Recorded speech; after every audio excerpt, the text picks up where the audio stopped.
सौ को नोट दो ढिलवा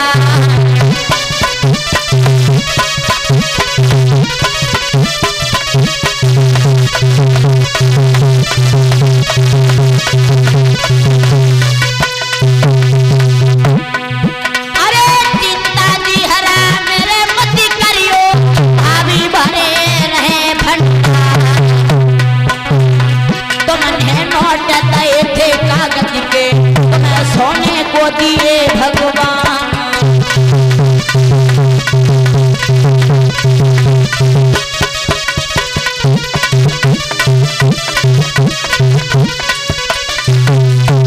ऐसा नहीं डला मेरा हवा में उड़ता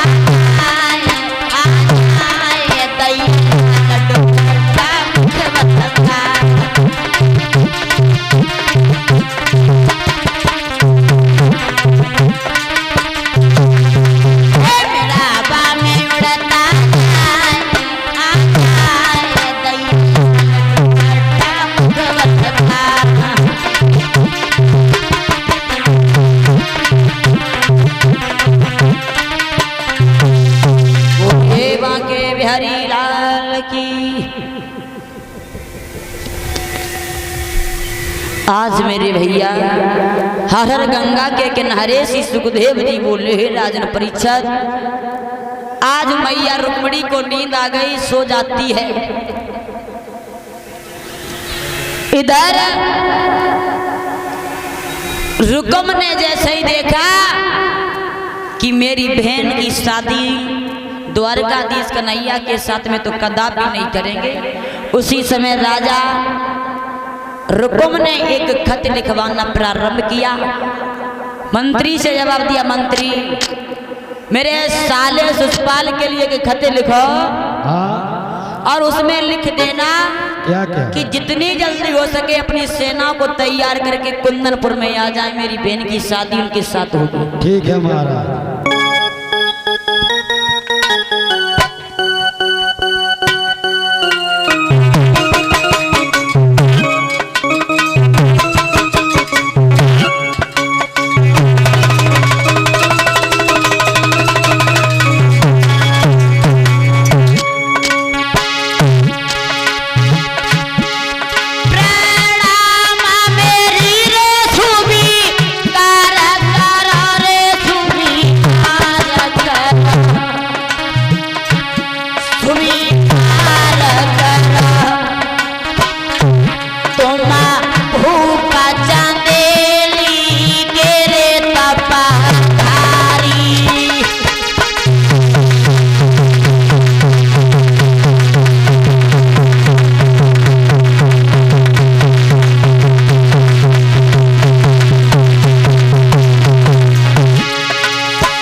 लेता सारे को भिजवाई।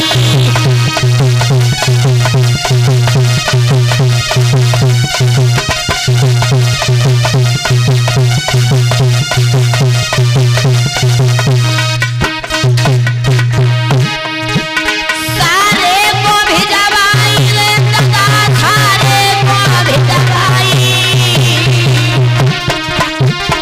भैया लिख के पाती राजा ने सारे को भिजवाई।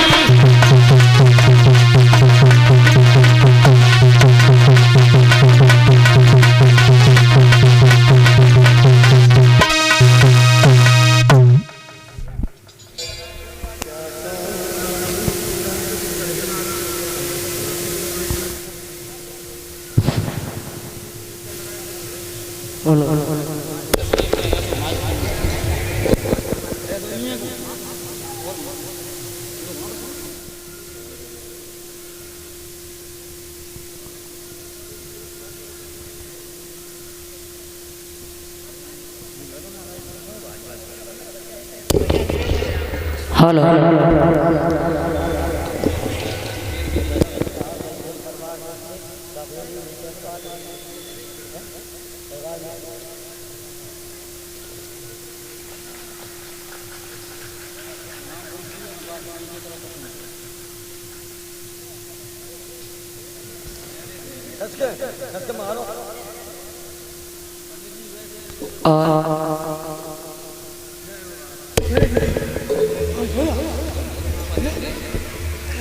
इसी के बीच में कमलेश भैया जी की,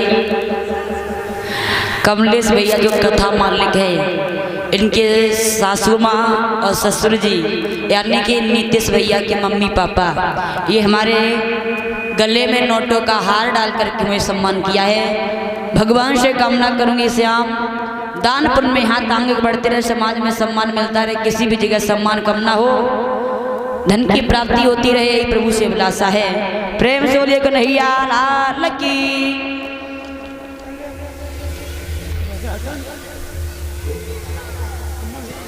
और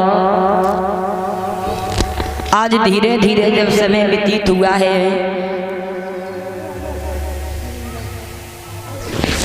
तो आज श्याम सुंदर की याद करते करते इधर तो महाराज रुकुम ने अपने साले सुषपाल के लिए खत लिख दिया कि जितनी जल्दी हो सके आप दूल्हा बन करके कुंदनपुर में आ जाओ, क्योंकि यहाँ पर द्वारकाधीश कन्हैया भी आएंगे। आज धीरे धीरे जब पत्र वो जाकर के महाराज नाई और ब्राह्मण ले जाकर चंदेली में पहुंचते हैं, तो राजा सुषपाल की सभा में पहुंचे। नाई ब्राह्मण ने जवाब दिया, भैया ओ जो कौन सा धाम है? यू हाँ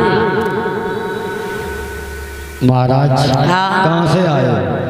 हम कुंदनपुर से आए हैं। कुंदनपुर? हाँ। जाना कहाँ है? जाओगे कहाँ? हम महाराज सुषपाल की सभा में जाना चाहते हैं। अच्छा, सुषपाल की तरफ। सुषपाल की पेन है।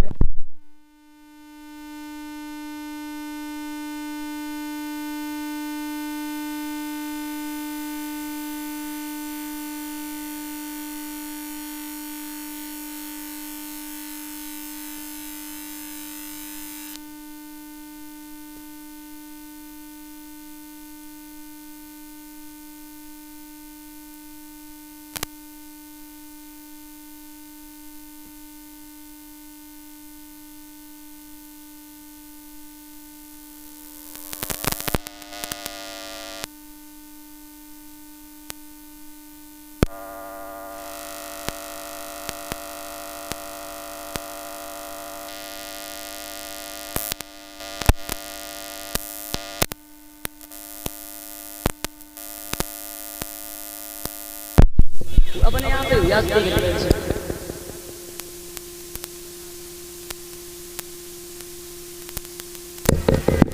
हेलो। और इसी के बीच में रमेश चंद्र प्रजापति नखलऊ से ये 110 मुद्राएं दे करके भागवत में सम्मान करते हैं। भगवान से कामना करूंगी लंबी आयु हो।